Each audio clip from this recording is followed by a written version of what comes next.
We're just going to get started just because we have a limited time frame to do this in. So I wanted to just welcome everyone onto the call this afternoon.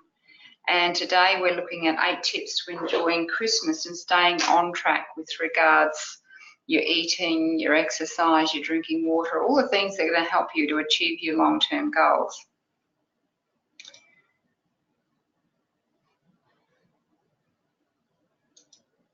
So Christmas is often a time of excesses, and that can lead to us eating too much, going into a food coma after lunch. Has anyone recognised that? Drinking too much alcohol or soft drink, getting overwhelmed with trying to make everything perfect on the day, and a lot of this comes down to the ladies. We can tend to try and make everything perfect for everyone else but forget about ourselves. Get stressed with dealing with the chaos in the house, and that certainly happens on Christmas morning, but it can start the days before. Spend days preparing food, often way too much food. Have some challenges with relatives, so you know, we might have people that are coming from out of town and have extra people in the house, and that can sometimes be quite challenging with where to fit everyone. But also we can have some challenging relatives that we love to see off, not too often. We can get stressed financially. That's a big one around Christmas time. So they're just a few of the challenges. So has anyone else got any other challenges or any other areas that they'd like to share, that something that happens for you around Christmas that makes Christmas time more stressful for you?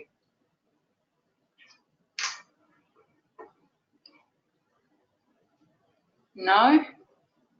Okay. Well, we'll just keep going. There is, there is 12 people that have registered for this, but I will just keep going.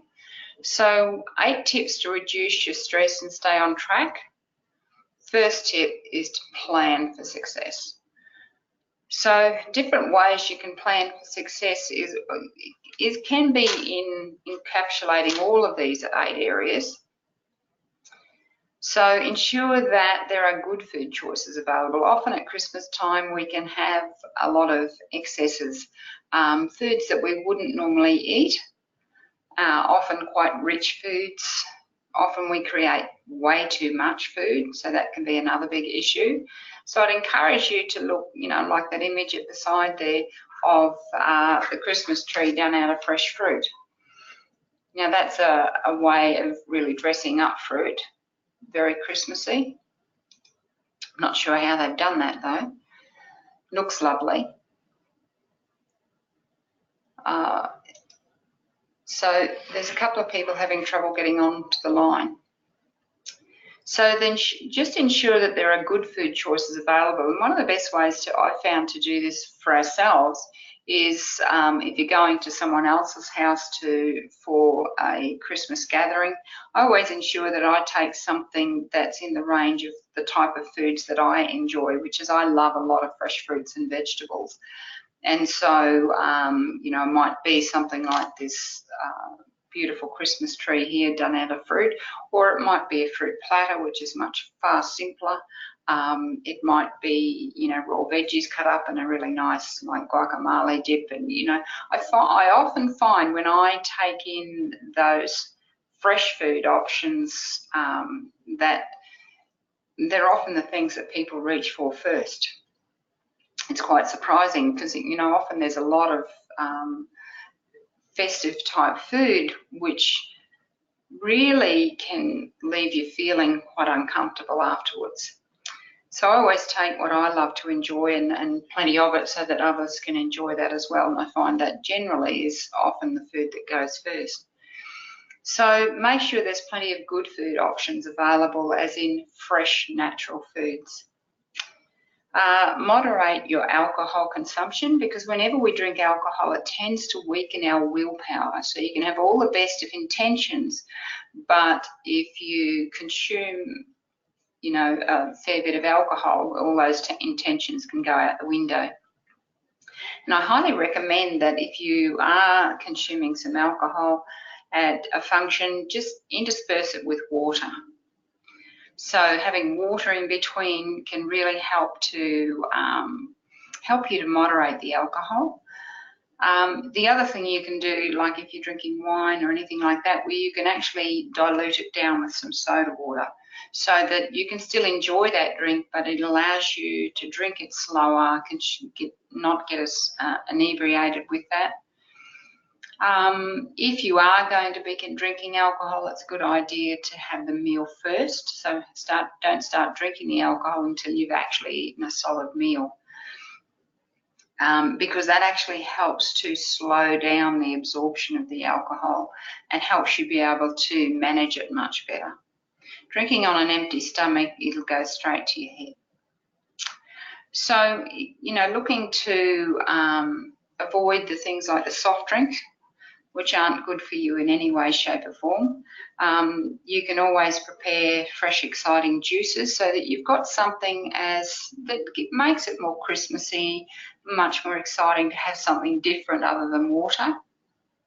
I do things like a watermelon juice with a bit of fresh lime in it, and it's just absolutely beautiful, especially in this heat. It's very refreshing and very cleansing and rejuvenating for your liver, and your liver can be getting quite a hiding over Christmas. So that's one of the options that I use, because watermelon juice is so hydrating for you. Focus on enjoying quality time with your loved ones, so that you make it more about having quality time with the people that you really value in your life, rather than so much about the food. Because we can tend to, in our society, see food as a means of love, and we can want to share that with people, which is all lovely. There's nothing wrong with that.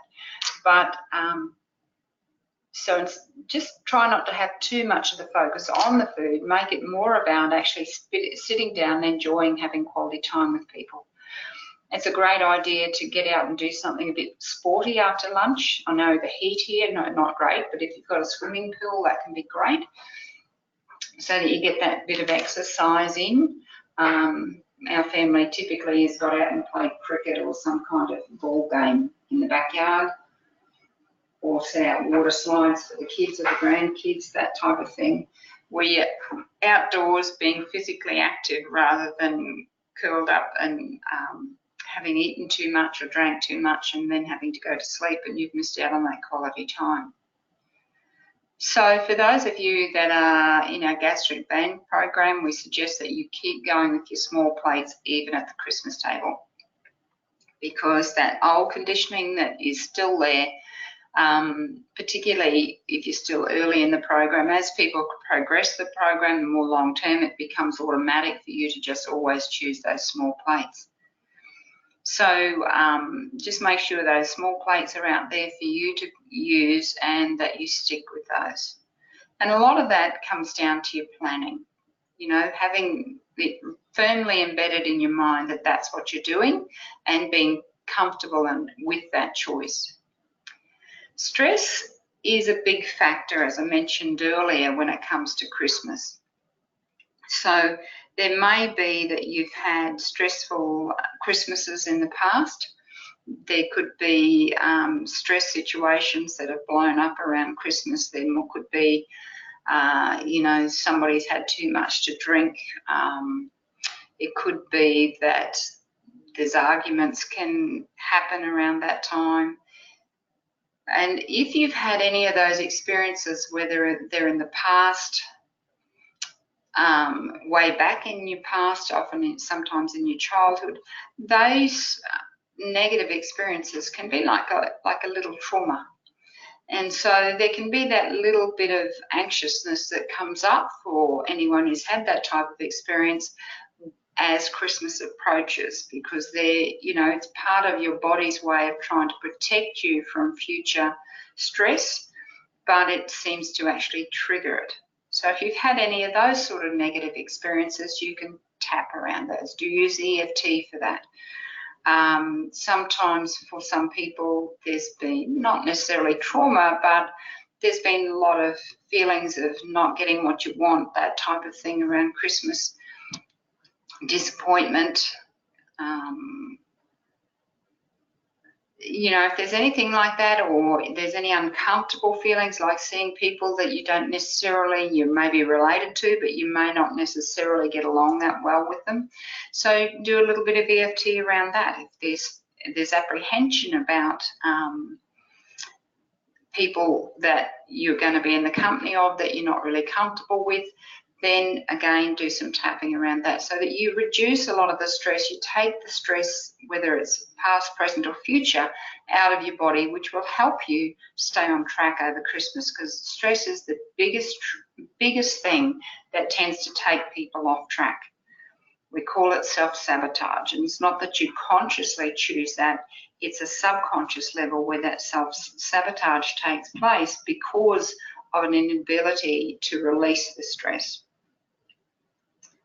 So big tip is use the EFT on anything. You only have to think about any of those situations and you'll notice the feeling will come up in your body if you really tune into it, and then you just do the EFT around whatever that is and release it and let it go. So if anyone would like to have a little chat about that as we come to the end of the call, I'm happy to open lines and we can have a chat around those areas.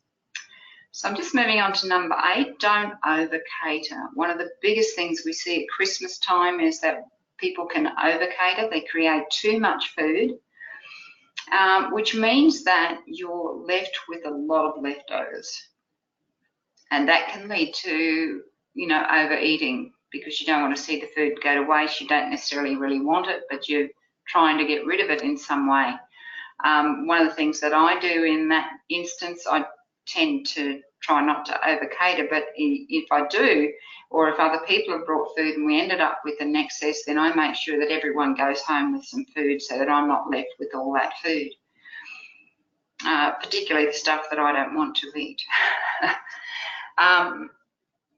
As women, we can tend to take on too much and not be asking for help with the food preparation. So it's a good idea if you've got plans for Christmas with what type of foods you want there, and you're inviting people and they ask what they can bring. It's like give people ideas and make suggestions as to what they can bring, so you don't end up with foods that, you know, doubling up on certain foods and shortfalls in other areas. So a lot of us tend to think we've got to try and be superhuman and get everything perfect for everyone. So in that food area, it's a very good area to ask others to contribute and share that load. So definitely put your hand up and ask for help. So I'm just going to check who's on the line. So we've got a few people there. So I just wanted to, is anybody, if you can just raise your hand if you have a question that you would like to ask about anything, and we can just unmute your line, or you can type in a question, whatever you'd like to do.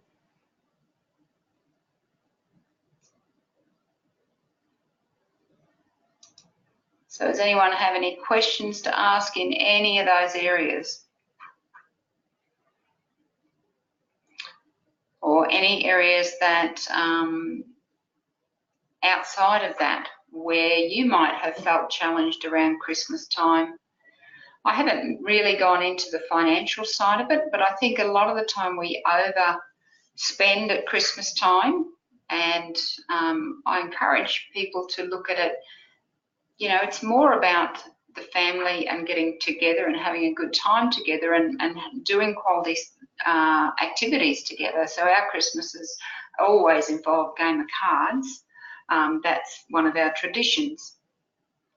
And it's not anything that involves gambling or anything like that. It's really about everyone connecting around a table, and it's very, very powerful.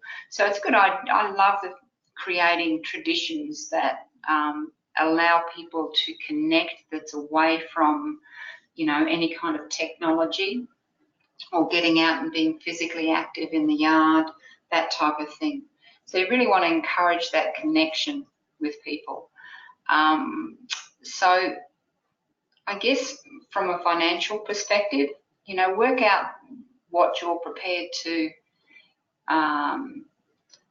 because what we did within our family, just using us as an example, and you may have other tips that you would like to share, is, you know, as the children, all my children got older and started to have children, then we, you know, we just give to the grandchildren, and we ask for all the kids and the grandkids not to give to us, because they're, you know, they're going through the time in their lives where their expenses are high, and we don't need anything. So we're quite happy to just be giving. So it's really what feels right for you. Some people, and I love to have that culture of giving to charities rather than spending an excess on a lot of toys that really end up in the bin. Or invest in something that we prefer to give to something through the parents. You know, what do the kids need, like a trampoline? Well, we'll just give towards helping to the family to afford that, rather than buying lots of stuff that really doesn't last very long at all. But that's purely choice. So would anybody like to share any other tips that they would like to share with anyone else with staying on track? The big key is keeping stress down.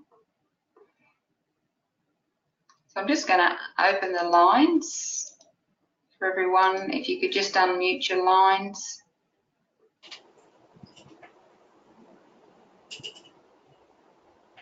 Has anyone got anything else they would like to share, or any other strategies that they found useful for themselves?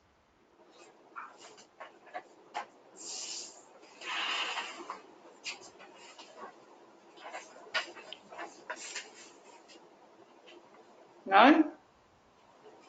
Jasmine, Deanna, would you like to unmute your lines?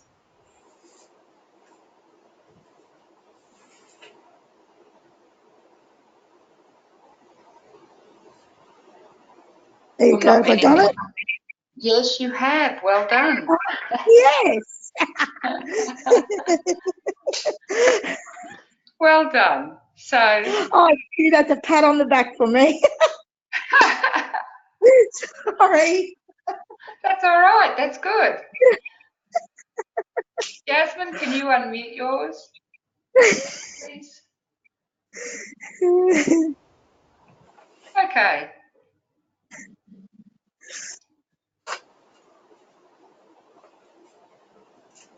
Oh, okay, sorry, Jasmine. It's saying on, okay. Saying it's self, got you, thank you. All right, we've got that all unmuted, thank you. So, has anyone got anything they'd like to share, or any other questions that they can contribute to help others? Nothing from me, Wendy. We do the same thing. We only buy for grandkids, and it's just all about family time with us too. Yeah, that's great. And way too much eating, of course, but that's something I'm working on this year. Very good, very good. So, yeah, one of the big tips is I don't keep all that food there. Yeah. Very good. So, Deanna, do you have anything you would like to contribute? Not at this point. I'm just listening and taking it all in. Very good. I don't know if I've given you anything different to share there, but anyway. That's, yep, fine. So we've recorded this so that, you know, if any of you have missed some of it, you can go back on and have a look at it. It'll just be on our Facebook page. Right. So Carmen, thank you. Carmen, did you have anything else to share, or any other questions? Well, some of the things that we do with the siblings is we do Secret Santa, so we only have to buy one present, and it's usually something that they like that would be really nice for the recipient. As something like that's nice, but that it just means that we only have to focus on one, and then of course our nieces and nephews get, you know, they always get something nice, like but that's how we kind of keep our costs down, is that we Secret Santa. Yeah, we did do that for a little while. And I think my kids do that with each other. Yeah. That works out well for them. I know what it's like when you've got young children. You know, it can be a very expensive time. For sure. Okay, so does anyone have any questions with regards, you know, how to stay on track? I Just think make that sure you keep your water up. Yeah. Were you going to say something, Carmen? I was just saying, yeah, the 8 tips are really practical tips, and there's stuff that like will be easy to do because we're kind of, I mean, we're in that practice now as well. So it's just building on what we're doing, which is great, and just that reminder to put the 8 tips up on the fridge. Yes. And make sure I'm like just checking in on it over the festive season. Yeah, that's great. All right. Well, thank you all for being on the call. And if anyone wants to know more about how to use the EFT for any kind of stress, just send us a message through Facebook and we can always do some extra work on that area. Okay. Well, thank you all for being on the call. Thank you, Wendy. Thank you. Thank you. You're welcome. Bye-bye. Bye.